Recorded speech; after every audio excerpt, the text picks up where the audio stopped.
los comentarios, preguntas, observaciones, primero, en la primera instancia, de los ponentes entre sí, que además han trabajado en parte la misma figura, Cristina de Pizan, de la cual también se habló ayer. Así que si Cristina, perdón, si Susana o Pacheco tienen algo que preguntarse entre sí, y mientras tanto recibimos por chat las preguntas o comentarios que voy a leer para todos. Bien.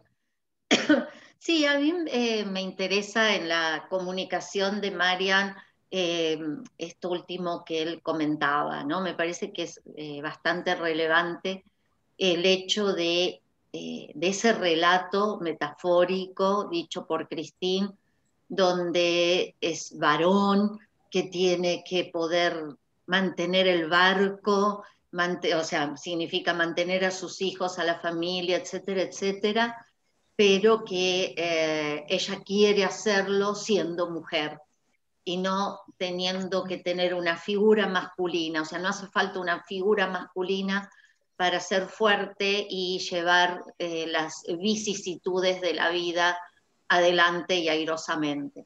Entonces, bueno, me parece un trabajo que está haciendo que es fantástico y por ahí quiere ampliar un poquito eso o no. Sí. Mariano, Bien. ¿vas a contestar algo? Adelante. Sí, por supuesto.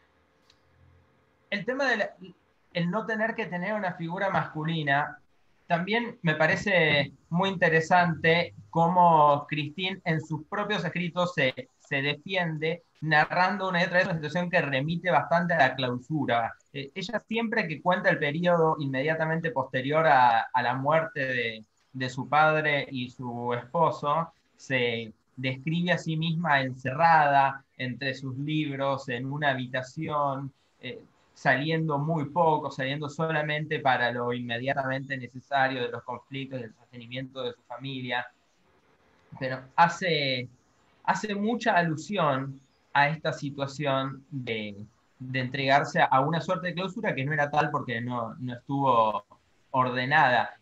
Y me da la sensación de que cuando retoma estos relatos como los de Jacobo de Vorágine, el de Eufrosina, por ejemplo, que escapa para salir de un matrimonio que no deseaba. En el caso de Cristina, bueno, ella no estaba disconforme con su matrimonio, pero luego no quería casarse nuevamente, y también lo dice en sus propios relatos. Estuvo felizmente casada, pero no conocía nada de la economía de su familia. Cuando estuvo casada, había interrumpido sus estudios. A partir de que muere su esposo, ella sufre y lo extraña, y tiene versos tiernísimos hacia su difunto esposo, pero dice que no quiere casarse nuevamente y que no quiere volver a responder de esa forma.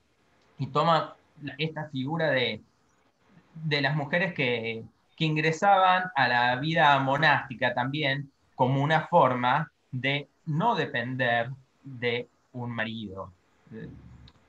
Ahí hay, obviamente, varias discusiones posibles, pero incluso rastreando bastante más atrás hacia los padres, el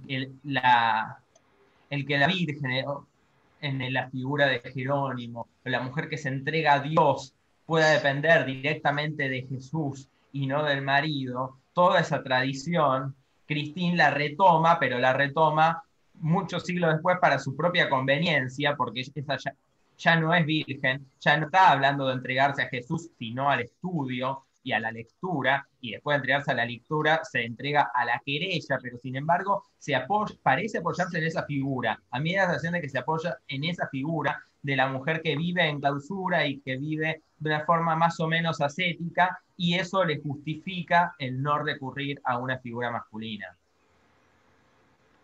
Después quería hacer, también relacionado con esto, una pregunta para Susana que tiene que ver con las perspectivas de salida que se da a esta tristeza, porque la tristeza de Christine en el momento en que ella escribe es un poco tramposa, porque uno nunca puede juzgar, obviamente, la emoción de un autor de hace siglos o de un autor de hace siglos, pero sí sabemos que para cuando escribió La ciudad de las damas, esta vergüenza de ser mujer que narra bueno, ya no era tal. Eso es un recurso que está usando dentro del texto. Es un recurso textual para que el autor pueda, para que el lector pueda comprender ese proceso, identificarse y demás. Pero ella, en definitiva, lo que está haciendo es tratando de combatir esa tristeza, yo diría, al presentar todo otro camino, a construir esa ciudad de las mujeres que tuvieron todas esas vidas, y termina en el amor y en la felicidad. Es muy teleológico también la ciudad de las damas en ese sentido. Eh, Muy bien, yo, muchísimas gracias por tu respuesta. Quiero dar paso ahora a una pregunta que me parece que va a llevar su tiempo de respuesta, que es del profesor Saulo Durado para Susana. Dice lo siguiente. Agustín no llora por la muerte de su hijo Adeodato, ya que sería un pecado según su resumen. ¿Existe en Agustín o en alguna doctrina mística la comprensión de que el ascetismo sería completo si el hombre se liberara de la inconstancia de sus emociones? Yo no lo he leído eso en Agustín. A mí me parece, un poco voy a ligar los comentarios. A mí no me parece eso, a mí me parece que justamente Agustín, me parece, obviamente, por esto que decía Mariano, ¿no? Y aunque tuviera a la persona enfrente, no podría asegurar nada, podría decir, me parece que. Me da esa sensación como que Agustín reniega de no poder en todos los casos expresar sus emociones, no que sea feliz y yo no sé hasta qué punto, o sea, él sí lo del hijo lo dice así en Confesiones porque posiblemente es un texto que va a ser leído por otras personas y que va mostrando cómo él se va introduciendo en esa fe y al introducirse en esa fe muestra que esa fe le pide que la muerte sea una alegría porque esa persona vuelve con Dios, pero de ahí a que seríamos mejores si nos alejáramos de las emociones, tengo mis serias dudas. Y apelo a lo que el propio Agustín dice en Confesiones, ¿no? Cuando habla acerca de la memoria. Y eso lo llevo a lo que estaba comentando Mariano y que me hacía en parte una pregunta. Por eso yo al inicio de mi breve exposición hablé de las puertas que se abren, ¿no? Que las emociones abren puertas y cierran otras. Y Agustín habla de las puertas, de las celdillas de la memoria. Entonces me parece que en Cristín de Pizán también está esto. Ella relata estas cuestiones, las esté sintiendo en ese momento o no, es como que se abrieron esas puertas, esas celdillas, y sale ese recuerdo de esas situaciones, de esas emociones, de lo vivido. Y es desde ahí donde, desde mi punto de vista, se podría relacionar los tres pensadores que yo utilicé, y se podría poner a muchos más, obviamente, ¿no? Pero me parece que es desde ahí, o sea, uno está sufriendo algo y ese sufrimiento conforme, por eso hablé de la modelización, mencioné la modelización de las emociones. Entonces, en Agustín se ve esa modelización de las emociones.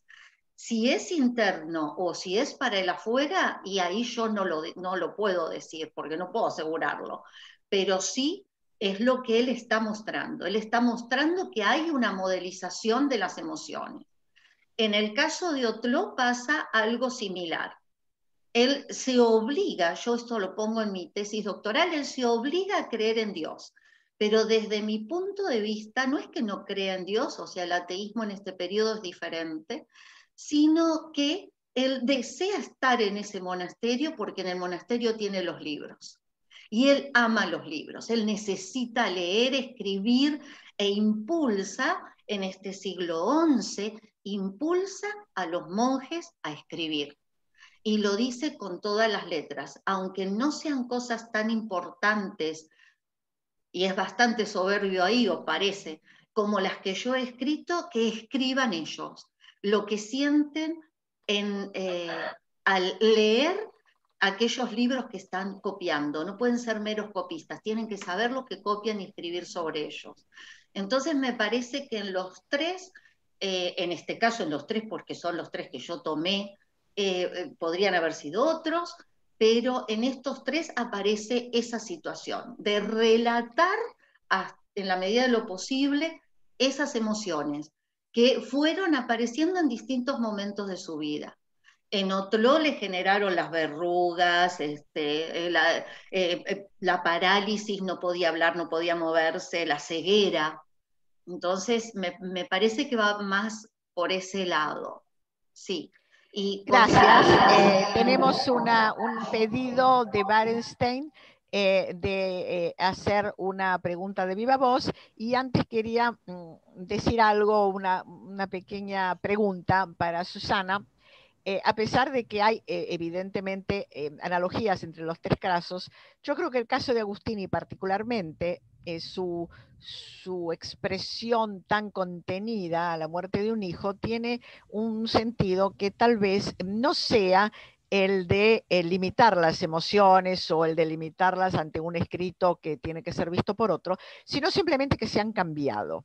Es decir, que de la tristeza, de la emoción de tristeza que él podía tener antes de una conversión absoluta, a la conversión de la felicidad, y por lo tanto es una emoción, pero es una emoción distinta. Sí. Y como emoción positiva, tal vez no necesite la misma expresión ampulosa, diríamos, del llanto. Y esta idea de Agustín, quiero recordarlo, tuvo un eco muy importante porque en la tradición jesuita, cada vez que moría un jesuita, se hacía una fiesta.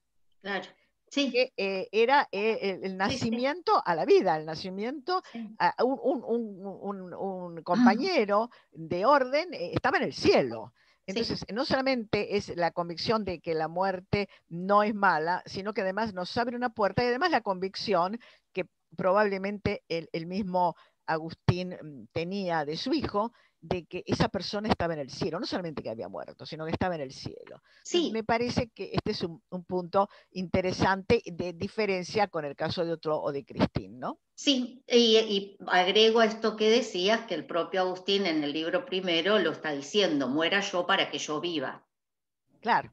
Así que bien, sí, sí, totalmente.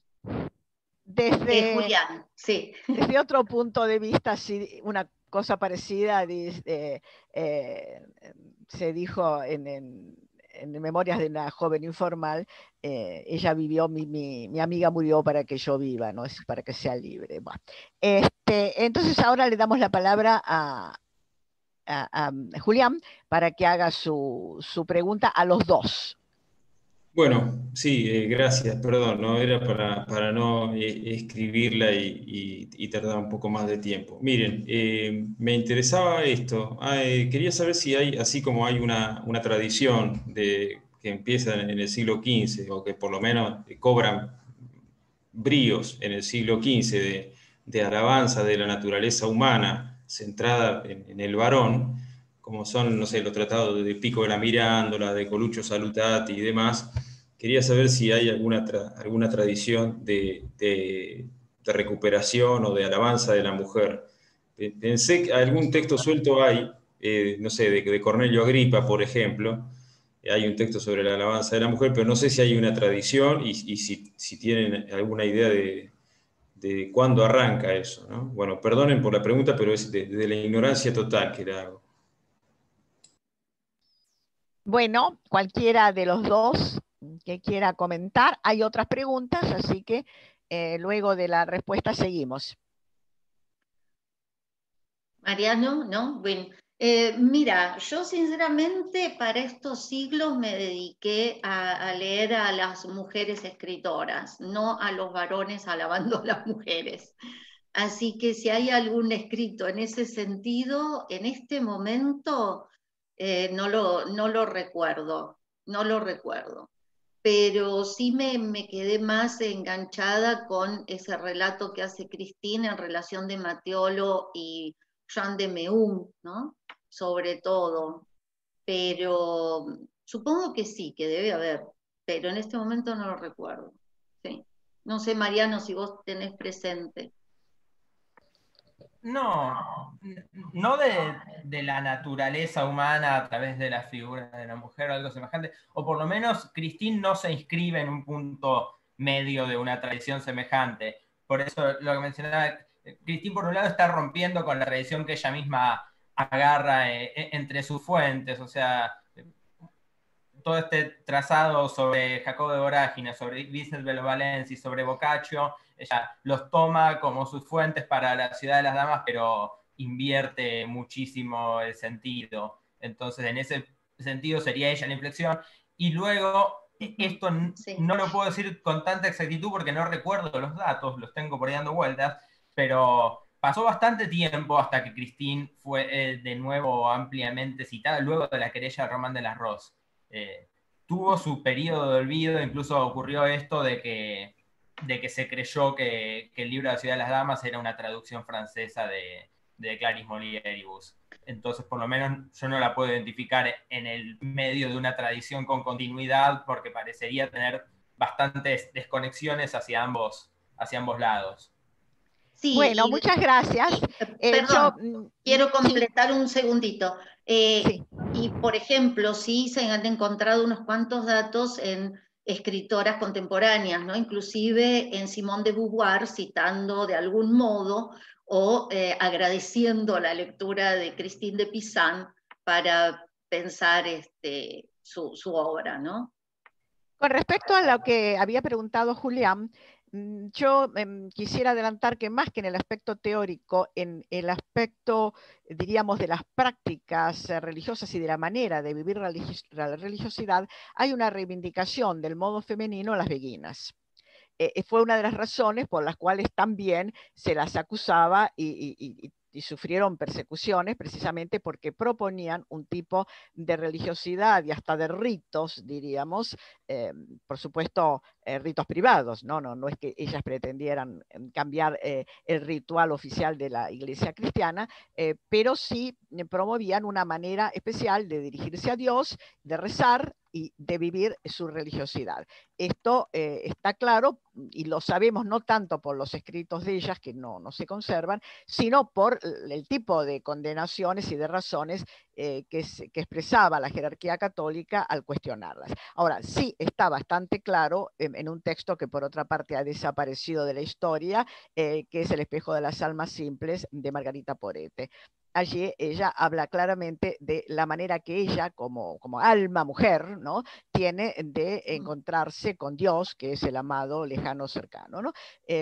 Pero bueno, este texto fue quemado en esa época y recién recuperado en 1945, de modo que no podemos decir que propiamente sea una tradición, porque ahí ya se cortó. Pero evidentemente había unos comienzos. Personalmente creo que fueron cortados, precisamente con la terminación de los permisos a las beguinas y con la requisición y la quema de libros que podían tener algunos elementos en ese sentido, como el de Margarita Porete. Bueno, tenemos más preguntas. Sí, está hay un montón. Sí. Bien. Le pregunto, pregunta Cristina, a partir de la proposición de modelar las emociones, ¿es posible entender la propuesta de Pizan de transformar el concepto de lo que es una mujer, que implica también una nueva modelización de las emociones femeninas? Hay otra pregunta después para Susana. Mí después. Mariano. Le contestaste, sí, Cristina, así lo entiendo, de modo que probablemente ya esté. ¿O querías añadir algo más? No sé, Mariano, que habló de eso específicamente. Para mí, sí, también. Bueno, hay otra pregunta de Libertad Martínez. Sí. Para Susana. Para ejemplificar esta modelización de las emociones, tomaste ejemplos de Agustino, Troy y Cristín de emociones negativas, dolor, locura, etc. ¿Te parece que esta modelización puede darse sobre emociones positivas también? Por ejemplo, que se hable de cómo vivir la felicidad, la alegría, etcétera, en estos autores. Me encanta la pregunta, Liber, mil gracias. y ojalá se pudiera, pero lamentablemente, o sea, sí es cierto que los tres hablan de la felicidad, sí, pero yo lo que encuentro es que la modelización se hace sobre las cuestiones negativas, más que sobre, por ejemplo, sobre las felices y alegres, te pueden llegar a criticar porque te reís demasiado, ese tipo de cosas. Pero la otra no, mirá cómo llora, mirá lo que hace, ¿no? Y esto, por eso quise mostrar estos tres ejemplos, porque también está la pregunta de Luisa, ¿no? O sea, que, que también va por allí la situación. A mí me parece, no nos enseñan a vivir la felicidad, y esto se vino hablando en varias comunicaciones. No nos enseñan a ser felices, alegres. Ayer Liliana también habló del reemplazo, ¿no? Del Eros por la Caritas, etcétera. Entonces, me parece que eso siempre se está tratando de dejar de lado, ¿no? O sea, dicho groseramente, es como que molesta un poco la felicidad o los momentos de felicidad. Y también está en nosotros, como dije ayer en algún momento, no trabajar esos momentos, no trabajar esas emociones. Y me parece que podríamos trabajar un poco más, o a lo mejor no las vivimos tanto, entonces por eso nos cuesta tanto analizarlas, pero me parece que sí, que tenemos que empezar a pensar esas emociones. Sí, gracias. Libertad, sí, tenemos que pensarlos un poco más. Sí, y Bien, hay brevemente, otra pregunta de Luisa Ripa. no, Que Sí, es muy Mariano. interesante. Dice, Y Mariano también. ¿estaríamos autorizados a sospechar que Agustín padece una parálisis emotiva ante la muerte de su hijo? No sería falta de emoción, sino emoción intensa, o sea, un exceso de emoción Sí, que sí, lo por lleva eso dije que yo no podía al shock. clausurar el análisis, no se puede clausurar ese análisis. O sea, se puede ver desde distintos aspectos. Yo tomé uno de ellos y por eso comenté, ¿no? Es uno, no es el único ni el verdadero. Y me parece que Mariano quería agregar algo a la pregunta de Libertad. Adelante, Mariano. en realidad, retomar lo que había preguntado Cristina Teobaldo también, pero que se relaciona con lo de libertad, este tema de la remodelización, sí, yo entendería que implica una nueva modelización de las emociones femeninas, porque por lo menos las sitúa en otro lugar, en otro punto de partida, lo cual puede ser también una remodelización. En el libro de la Ciudad de las Damas, en el libro 2, trabaja muchísimo el tema del amor, pero es un amor que ya no está entendido como sumisión de la mujer hacia el hombre, sino relata muchísimos actos de mujeres por amor hacia sus padres, hacia sus maridos, hacia sus hijos, pero está partiendo desde ya un lugar distinto, en tanto no les está entendiendo como debiendo una sumisión, sino como un amor desde el lugar de una mujer que puede hacer cualquier cosa y que puede ser equiparable en cualquier tarea a ese hombre. Muy bien, muchas gracias. No hay más preguntas por chat, así que pregunto entonces si de viva voz alguien quiere hacer un comentario o pregunta en los minutos que nos quedan. Nos quedan unos pocos minutos, pero hay tiempo como para eso. Entonces queda abierto porque no hay más por chat. ¿Alguien quiere decir algo? O si los autores, Susana Sí. o Mariano, quieren decir algo. Sí, perdón, Celina. Liliana escribí ahí, Julio está levantando la mano, pero Liliana escribió interesantísimas exposiciones. Ahí se me fue. Muchas gracias, muy interesante todo, muy agradecida. Pero hay una, sí, Liliana Swiderski. Sí. Interesantísimas exposiciones. También en esta línea es sugerente cómo Agustín considera las emociones de su madre a lo largo de su proceso de conversión y también las emociones implicadas como discípulo y como maestro que él experimenta. Sí, sí. No sé si querés añadir algo. No, porque está más o menos en todo lo que ¿Alguien hemos más hablado. quiere decir algo? Sí. Gracias, Lili. Saque porque yo no los tengo a todos a la vista. El que quiera decir algo, saque su silenciador y pregunta. ¿Alguno? Hola, buen día.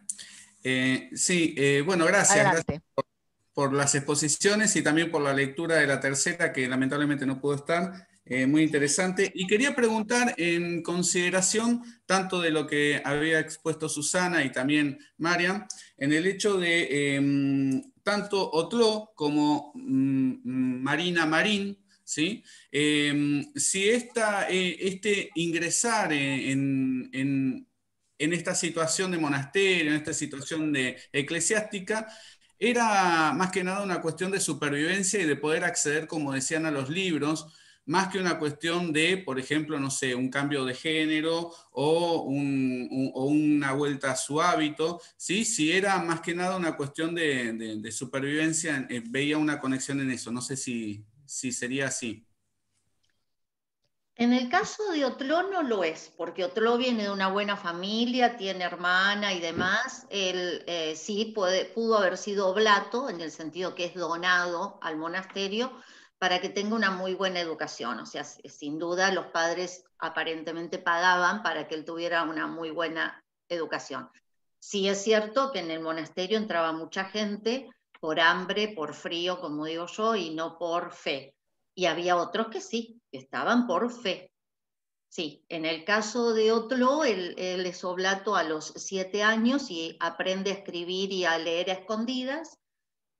Inclusive, bueno, lo critican porque dicen que escribe mal y demás, pero él está ahí porque en la biblioteca de San Emeramo había muchos libros, no solo libros sacros, ni de los santos padres, que obviamente estaban, sino de los poetas romanos, prácticamente todos, por eso el problema que él tiene con Lucano, y había también muchos textos donde aparecían florilegios de autores griegos que no se tenían allí. Pero sí, había mucha obra y él era un apasionado por la lectura.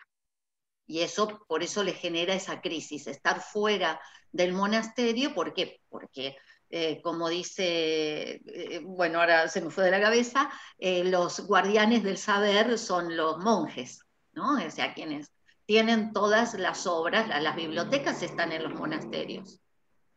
Sí. Si se puede, respondo brevemente a la otra parte de la pregunta, que es muy diferente el caso de Marina, porque es un personaje cuya existencia es incomprobable. Es el principal de los problemas que tenemos para compararla con Otlo, que aparece en distintas fuentes textuales, pero nunca aparece documentada a nivel histórico. Tenemos textos posteriores al siglo XI que la sitúan en los albores del medioevo, en Alejandría, entonces es muy difícil trazar una línea y decir que existió, además de que, como hemos contado en el seminario, hay muchas historias similares que aparecen. Como la historia de Marina está la historia de Santa Margarita Pelagia, está la historia de Eufrosina, está la historia de Eugenia, está después en el Romance de Silencio de Galdris de Cornualles, que también es una historia muy parecida.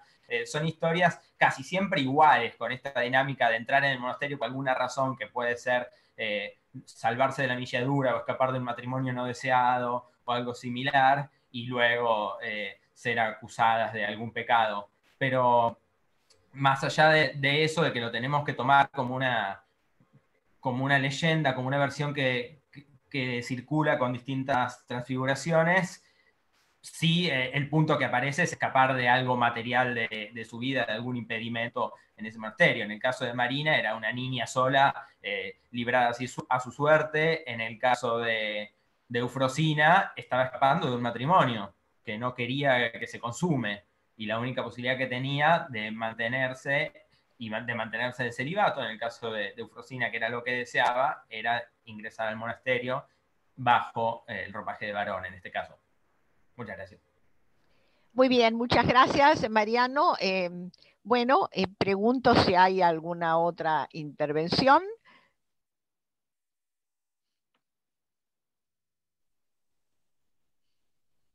Bueno, entonces... Saulo. Sí, perdón. Adelante, adelante. ¿Hay alguien que quiera intervenir? Hay una pregunta por chat. Bueno, Hay en el Brasil un romance conocido que muchas veces es interpretado a partir de narrativas y de simbologías medievales que se llama Gran Sertão, Veredas de Guimarães Rosa. La solución de la narrativa también parte de la metáfora del travestismo. La obra es conocida en castellano, hay una recurrencia de la metáfora del travestismo en la literatura medieval. No sé quién de los dos quiere contestar esta pregunta. Yo respondería a la primera parte, desconozco si está disponible en castellano, pero me lo voy a anotar para buscarlo, porque no conocía la obra que me mencionás, así que muchísimas gracias por el aporte. Y respecto a la recurrencia, sí hay una recurrencia, lo cual no lo tenemos que tomar como una pletoricidad, no es que todos los autores medievales estén hablando de la metáfora del travestismo, ¿verdad? No pensar ningún absurdo de ese estilo, pero sí aparece a lo largo de con varios siglos de diferencia, aparece nuevamente en autores de distintas líneas. Entonces hay una recurrencia en la temática que estuvo presente, eso sí. Muy bien, tenemos una pregunta de viva voz de Beatriz Reyes Oribe. La escuchamos, te escuchamos, Beatriz. A ver, espero que se oiga bien. Lo que quería preguntar, que me llama la atención, es que estas personas que querían escapar, digamos así, de una situación de un matrimonio no deseado, etcétera, entrasen en un monasterio masculino y no femenino, digamos, o sea, como que podían haber elegido, bueno, un monasterio femenino, por ejemplo, ¿no? O sea, como que habría algo más ahí, ¿no? ¿O no? ¿Hola? ¿Se terminó el comentario, Beatriz? Sí. Entonces, bueno, a ver quién quiere responder. Mariano. Sí, en el caso estoy haciendo memoria de los casos más allá de los que se narra Cristín. En el caso de Marina respondía que el padre entra en un monasterio exclusivamente masculino y como Marina era aún una niña, quiere ingresarla con él. En el caso de Eufrosina, por lo que nos dice Cristín, parece más una cuestión de ocultamiento de la identidad. Además, entra en el mismo monasterio donde había estado Marina. En sentido, también puede ser parte del tema de que sea un legendario, ¿no? De tomar que sea el mismo monasterio y la repetición del mismo parámetro. Pero, Gerardo Fern comenta lo de Ezequiel Ludueña, sí, conozco, sé que dio el curso, no accedí al material del curso, tengo que ponerme en contacto con él en algún momento, sería interesante. Pero retomando la pregunta, Beatriz, a veces es una cuestión me da la sensación de ocultamiento de la identidad que se profundiza a partir de eso, de no ser reconocible. Quería decir que por chat están dando la información de la traducción de Gran Sertão y también el comentario de que el Dueña dictó un seminario sobre travestismo, lo cual es un tema evidentemente de interés. Hace muchos años, simplemente quería recordar acerca del travestismo y la homosexualidad en la Edad Media, Carlos Martínez Ruiz, un profesor investigador de la Universidad Nacional de Córdoba, publicó un libro muy interesante con fuentes muy desconocidas o bastante desconocidas, y la idea de él es que en realidad en la Edad Media esta cuestión de la homosexualidad o del cambio de género, etcétera, hasta principios del siglo XIV, no fue vista tan negativamente como después, y que entonces al hacer la historia tenemos que ver en qué época nos estamos situando. Por otra parte, me permito acotar que he leído varios textos de historia de las mujeres en la Edad Media, en las cuales se señala que a veces los padres mismos las disfrazaban de varón o las metían en un convento masculino para evitar algo que aparentemente era bastante más común de lo que nosotros pensamos, y que es el rapto. Sí, también. El rapto incluso en los monasterios femeninos, no solamente afuera, sino también en los monasterios. El tema es interesante porque también está tratado por los historiadores del derecho. ¿Por qué? Porque curiosamente en esa época la cuestión del consentimiento era bastante vidriosa. Entonces, una mujer, sobre todo si era menor, raptada, la manera que tenía el raptor de lavar esa mancha era casarse, lo que en muchos casos era muy beneficioso para el raptor. Hoy nosotros pensaríamos que es lo contrario, pero en aquella época era muy posiblemente la manera de entrar en una familia a la cual no hubiera podido entrar por otros medios. De modo que hay muchas puntas en este asunto del travestismo. Y bueno, además, creo que perdón, hay, Celina, no sé si hay otra pregunta. Sí, adelante, Susana, por favor. También esto continúa hasta mucho tiempo después, y por ejemplo, ahora me vino a la mente el caso de la Tintoretta, ¿no? El hijo del pintor Tintoretto, que también, como ella quería pintar y le encantaba y no podía acceder a la escuela de arte, la disfraza el propio padre de varón. Y no es el único caso, pero es el único que ahora me acuerdo. No, sí, en las historias he leído varios, pero sí, por existían, eso, hay muchos casos hay una hasta tradición. entrado el siglo XVII, XVIII, bueno, y algunos en que continúa, ¿no? Bien, ¿alguna otra pregunta? Hay una pregunta de María Lorena Ábalos. Pregunto, ¿había los mismos libros en los monasterios femeninos que en los masculinos? En ese momento sí, porque incluso Hildegarda de Bingen estuvo en Regensburg, en el monasterio de San Emeramo, donde había estado otro, por ejemplo, sí. Y Gerardo me parece que también quería hacer una pregunta.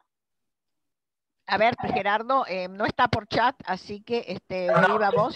Es muy rápido, porque no es una pregunta, así como decías de las cuestiones jurídicas y de los autores estos, en el ámbito de la historia, es un clásico, un autor norteamericano que escribió en la década de los 80, que es Boswell, que él escribió un libro clásico sobre, en realidad escribió dos libros sobre estos temas. Uno es Cristianismo, Tolerancia Social y Homosexualidad, y otro se llama Las Bodas de la Diferencia.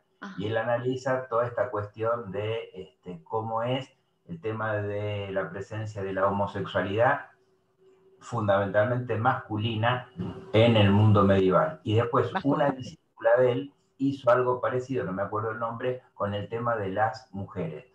Con esta cosa que tienen muchos los autores americanos, que mezclan su vida personal y sus luchas políticas con sus investigaciones históricas, porque si ustedes buscan Boswell también es un defensor de y un participó de las discusiones en Estados Unidos de estos temas. Pero esos dos temas son clásicos para los de historia. Sí, para la historia. Bien, pregunto lo siguiente, si hay más personas que quieran preguntar o los dos expositores quieren ampliar, en realidad como entramos tarde, tendríamos que volver a entrar para los últimos 10 minutos para terminar a la 1:20 en lugar de las 12:30. Pregunto si realmente hay interés en esto o cerramos aquí, porque estamos por cortar ya. Bueno, entonces cerramos aquí, agradezco mucho porque ha sido una sesión bien movida y nos vemos a la 1:30 de la tarde en la próxima reunión que va a coordinar Julián Barenstein. Gracias a todos. Gracias, muchas gracias. Y bueno, ya estaremos pidiendo los aportes de todo lo que mencionaron. Sí, por favor. Ayuda muchísimo a continuar esta investigación. Muchísimas gracias. Muchas gracias.